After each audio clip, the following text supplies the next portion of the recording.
दोबारा दिल्ली की तरफ बढ़ रहे हैं किसान। पंजाब, हरियाणा और उत्तर प्रदेश के किसानों ने एक बार फिर से दिल्ली में आके आंदोलन शुरू कर दिया है और इन्हीं सारी चीजों को देखते हुए दिल्ली गवर्नमेंट ने आसपास वाले सारे एरियाज में, बॉर्डर के आसपास वाले सारे एरिया में 144 धारा लगा दी है। अब इस बार फिर से क्या है डिमांड किसानों की, क्या गवर्नमेंट इनके डिमांड्स को एक बार फिर से मानेगी या नहीं मानेगी, वो सारा आज इस वीडियो में हम डिस्कस करने वाले हैं। तो वीडियो स्टार्ट करने से पहले अगर आप हमारे चैनल पर नए हो तो चैनल को सब्सक्राइब जरूर कर लीजिएगा और बेल आइकन प्रेस करना मत भूलिएगा। तो चलिए स्टार्ट करते हैं। 2 साल पहले की अगर बात करें तो 2 साल पहले भी किसानों ने आंदोलन किया था, यानी पंजाब, हरियाणा, उत्तर प्रदेश के किसानों ने दिल्ली बॉर्डर पर आके अपना आंदोलन किया था और उसमें गवर्नमेंट से अपनी 3 मांगे मंगवाने की कोशिश करी थी। लेकिन हालांकि उसमें कुछ डिमांडें गवर्नमेंट ने पूरी कर दी थी और कुछ डिमांड्स को अभी तक पूरा नहीं किया गया है और इसी चीज को देखते हुए फिर से किसान दिल्ली में आके प्रोटेस्ट कर रहे हैं। अब वो 2021 की अगर हम बात करें तो वो कौन कौन सी 3 डिमांड थी जो उस टाइम किसानों ने रखी थी गवर्नमेंट के सामने, वो मैं आपको बता देती हूँ। तो उसमें हमारी पहली डिमांड आती है the farmer producer trade and commerce promotion and facilitate on act. दूसरी डिमांड थी the farmer empowerment and protection agriculture of price assurance and farmer service act और थर्ड थी the essential commodities amendment act. अब ये जो 3 डिमांडें थी, इसमें ये डिमांड थी किसान की कि किसानों के लिए जो भी वो क्रॉप्स वगैरह उगाते हैं उनके लिए एक प्राइस फिक्स की जाए, इसके साथ साथ किसानों को एक प्रोटेक्शन प्रोवाइड की जाए, क्योंकि काफी बार ऐसा होता है कि कोई ऐसी सिचुएशन आ जाती है या फिर क्रॉप्स खराब हो जाती है तो इस चीज में किसान अब कुछ गलत एक्ट कर लेते हैं। तो इन्हीं सारी चीजों को देखते हुए गवर्नमेंट के सामने वो आए थे और उन्होंने अपनी ये सारी डिमांड रखी थी कि आप हमें प्रोटेक्शन के लिए क्या अश्योर कर सकते हैं, उस चीज के ऊपर एक एक्ट बनाया जाए। तो इन्हीं सारी चीजों को लेकर 2021 में भी किसानों ने अपनी डिमांड करी थी और उस टाइम पे भी काफी सारा हंगामा किया गया था। लेकिन गवर्नमेंट ने उनकी कुछ डिमांड थी जो मान ली थी। लेकिन अब का फिर क्या नई डिमांड लेकर आए हैं फार्मर्स, वो अब डिस्कस करते हैं। अब रिसेंट में फिर से जो किसान दिल्ली में आके प्रोटेस्ट कर रहे हैं, डिमांड है वो एमएसपी को लेके है, यानी मिनिमम सपोर्ट प्राइस को लेके है। और उस टाइम उनका ये कहना है कि गवर्नमेंट इसके रिलेटेड हमें एक अश्योरेंस दे, एक एग्रीमेंट साइन करे जिसमें क्लियरली मेंशन हो कि गवर्नमेंट किसानों को एमएसपी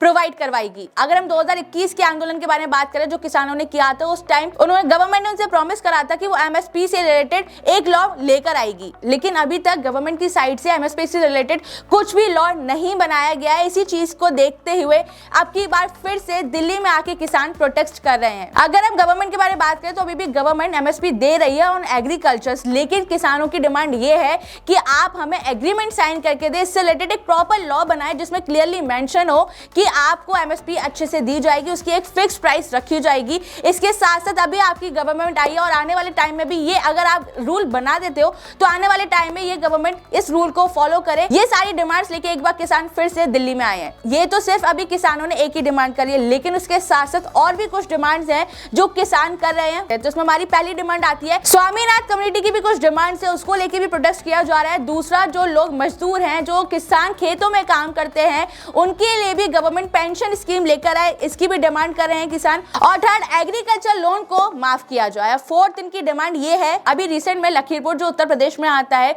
उधर कुछ इशू हुआ था, उसकी वजह से 10 किसानों ने अपनी जान दे दी थी। तो इसी सारी चीजों को देखते हुए किसानों का कहना यह है जो लखीमपुर में प्रॉब्लम क्रिएट हुई थी उसमें जो किसानों की डेथ हुई है, उन लोगों की जो जान गई है उसके लिए उनको न्याय दिलाया जाए और इसके साथ जो लोग इस मैटर में इन्वॉल्व है उनको सजा दी जाए। तो ये कुछ डिमांड से हैं जिसको लेके इस बार किसान फिर से दिल्ली में आकर प्रोटेस्ट कर रहे हैं। लेकिन सबसे ज्यादा डिमांड जो किसान इस बार कर रहे हैं वो एमएसपी से रिलेटेड कर रहे हैं, यानी मिनिमम सपोर्ट प्राइस से रिलेटेड कर रहे हैं। तो आपको इधर एक चीज समझनी होगी कि जो किसान है वो एमएसपी से रिलेटेड प्रोटेस्ट क्यों करते हैं। अगर इधर हम बात करें फार्मर्स के बारे में, जो ये फार्मर्स होते हैं वो बायर मार्केट में ऑपरेट करते हैं, यानी जो पूरी पावर होती है वो बायर्स के पास होती है पूरे होलसेल मार्केट में। अब मैं आपको एक एग्जांपल देके समझाती हूँ। अब मान लीजिए हार्वेस्टिंग हुआ, उस हार्वेस्टिंग में काफी सारी क्रॉप्स होती हैं जो इकट्ठी हो जाती है। तो उसके बाद क्या होता है, यानी जो फार्मर्स होते हैं वो मंडी में आते हैं अपनी सारी क्रॉप्स और सीड्स को लेके सेल करने के लिए। तो उस टाइम सप्लाई जो होती है वो काफी ज्यादा हो जाती है और ये फेवर करती है बायर्स के हाथ में। आपने देखा होगा कि जो इंडस्ट्रियल जो मैन्युफैक्चरर्स होती हैं, जो प्रोडक्ट को प्रोड्यूस करती हैं, तो वो अपने अकॉर्डिंग एमआरपी को सेट कर सकती है और ये भी डिसाइड कर सकती है कि मार्केट में वो प्रोडक्ट किस प्राइस पे सेल होगा। लेकिन इस साइड अगर फार्मर्स के बारे में बात करें तो उनको एक प्राइस दी जाती है और वो उस प्राइस को ले लेते हैं और उसी के थ्रू अपनी क्रॉप्स को, अपनी सीड्स को मार्केट में सेल करते हैं। लेकिन इसमें सबसे ज्यादा प्रॉब्लम क्रिएट तब होती है जब जो फार्मर्स अपने मार्केट में आते हैं, अपने सामान को सेल करने के लिए आते हैं, क्रॉप्स को, तो उनको एक प्राइस दी जाती है, वो उसी प्राइस पे अपने सामान को देते हैं, चाहे उन क्रॉप्स की प्राइस ज्यादा हो या फिर कम, लेकिन उनको एक प्राइस फिक्स करके दी जाती है कि आपको अपना सामान मार्केट में इसी एमआरपी पे सेल करना है। यानी फार्मर्स को अपनी सारी जो भी सामान वो मार्केट में सेल करने आते हैं एक रिटेल प्राइस पे देना पड़ता है, जो कि उनके लिए काफी बड़ी प्रॉब्लम होती है। अगर हम फार्मर के सामान के बारे में बात करें, उनकी सीड्स होती है, क्रॉप्स होती है, ट्रैक्टर का सामान होता है, सारी चीजों की प्राइस जो होती है वो काफी ज्यादा हाई होती है। तो इन सारी चीज को देखते हुए फार्मर्स की डिमांड ये है कि अपनी क्रॉप्स पे, अपनी सीड्स पे उन्हें एमएसपी चाहिए। और इसके साथ साथ अभी लोकसभा के भी इलेक्शंस होने वाले हैं, तो इसीलिए इस चीज पे ज्यादा प्रेशराइज किया जा रहा है। तो किसानों को एमएसपी पे एक लीगल लॉ चाहिए, जिसमें गवर्नमेंट क्लियरली मेंशन करे कि किसान जो भी सामान प्रोड्यूस करते हैं उस पे एक प्रॉपर एमएसपी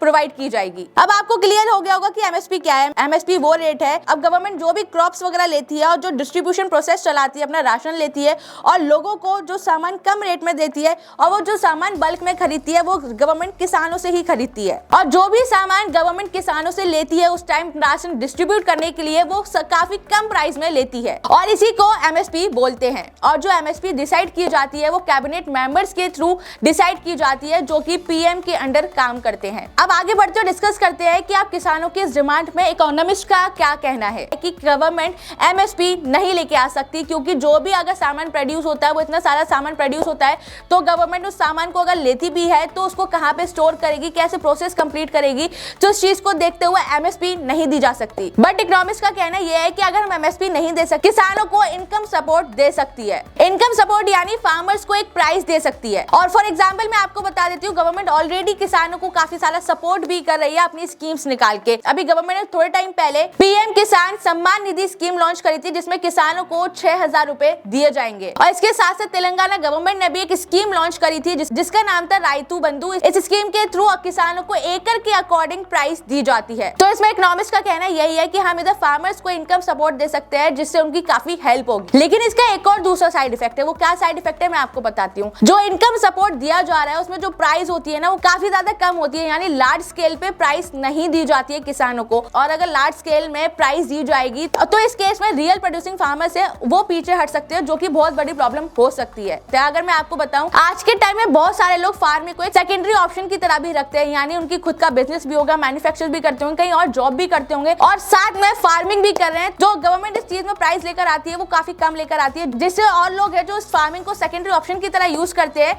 वो इस चीज का अच्छे से फायदा ना उठा पाए। और इस चीज में सबसे ज्यादा फायदा जो हो वो उनको हो जो रियल प्रोड्यूसिंग फार्मर है, यानी जिनसे उनका घर चलता है। और इसके साथ साथ इकोनॉमिस्ट का कहना यह भी है कि प्राइस सपोर्ट उनको ही दिया जाएगा, उन फार्मर्स को दिया जाएगा जो अपनी क्रॉप्स को डाइवर्सिफिकेशन करते हैं। फॉर एग्जांपल मैं आपको बताती हूँ पंजाब का, अगर हम बात करें तो पंजाब में अगर जो फार्मर्स हैं जो अपनी खेती बाड़ी करते हैं, उनका जो वाटर लेवल होता है, जो भी सारी प्रोसेस होती है, वो वाटर लेवल काफी ज्यादा नीचे चला गया। तो इस केस में गवर्नमेंट उनको एक प्राइस सपोर्ट दे सकती है। तो अभी हमने सिर्फ एमएसपी के बारे में डिस्कस करा था, इसके साथ साथ इकोनॉमिस्ट का कहना क्या है, और इससे रिलेटेड गवर्नमेंट ने काफी सारी स्कीम्स भी निकाली है जिससे किसानों को एक सपोर्ट दिया जाए, उनकी हेल्प की जाए। अब आगे बढ़ते हुए डिस्कस करते हैं दूसरी डिमांड के बारे में जो किसान कर रहे हैं, वो है स्वामीनाथन कम्युनिटी के बारे में। स्वामीनाथन कम्युनिटी 2004 में बनाई गई थी और इसको राष्ट्रीय किसान आयोग के नाम से भी जाना जाता है। और इसके जो प्रेसिडेंट थे उनका नाम था एमएस स्वामीनाथन। तो इस स्कीम का नाम भी उन्हीं के ऊपर रख दिया गया। तो इस कम्युनिटी की डिमांड क्या है वो मैं आपको बताती हूँ। तो इसमें स्वामीनाथन कम्युनिटी का कहना यह है कि जो नेशनल सिक्योरिटी है वो दी जाए फार्मर्स को, इसके साथ साथ फार्मली प्रोड्यूसिंग में भी सुधार किया जाए और साथ में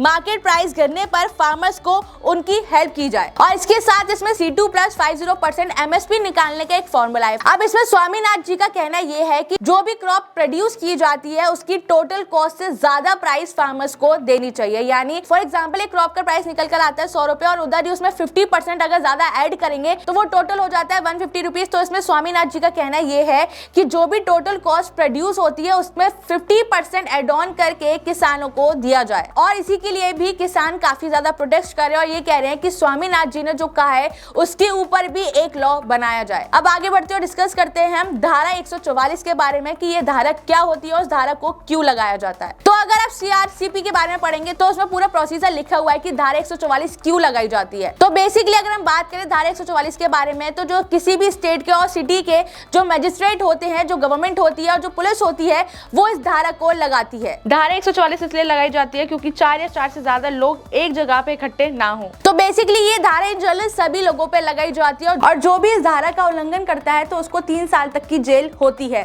और जब 144 धारा लगाई जाती है तो उस टाइम आने जाने में रोक लगाई दी जाती है। इसके साथ एजुकेशन इंस्टीट्यूशंस जो होते हैं उनको भी बंद कर दिया जाता है। और जब ये धारा लगाई जाती है तो इसमें आप किसी भी तरीके की रैली नहीं कर सकते और ना ही किसी भी तरीके का प्रोटेस्ट प्रोटेस्ट भी कर सकते हैं। और इसके साथ साथ जब 144 धारा लगाई जाती है तो उस टाइम उनके पास इतने राइट्स भी होते हैं कि वो इंटरनेट का एक्सेस जो होता है उसको भी ब्लॉक कर देते हैं, क्योंकि काफी बार ऐसा होता है कि इंटरनेट के थ्रू भी लोगों को भड़काया जाता है, मैसेजेस किए जाते हैं जिससे लोग काफी सारी प्रॉब्लम्स क्रिएट कर देते हैं। तो इसीलिए काफी बार ऐसी सिचुएशन भी आती है जिसमें इंटरनेट एक्सेस भी बंद किया जाता है। तो ये है फार्मर प्रोटेस्ट के बारे में। लास्ट टाइम की अगर हम बात करें तो गवर्नमेंट ने फार्मर्स की सारी डिमांड्स को एक्सेप्ट कर लिया गया, लेकिन जब से ये प्रोटेस्ट के बारे में गवर्नमेंट को पता चला था तो उससे पहले से ही 8 फरवरी को एक कैबिनेट मीटिंग करवाई गई थी और उसके बाद दूसरी मीटिंग 12 फरवरी को भी की गई थी कि अब अगर डिमांड अगर कुछ भी अगर होती है किसानों की तो उसको माना जाएगा या नहीं माना जाएगा, उससे रिलेटेड मीटिंग रखी गई थी। तो अब देखना ये रहेगा कि क्या फिर से गवर्नमेंट किसानों की डिमांड मानेगी या फिर नहीं मानेगी। अब आपका क्या कहना है इस चीज में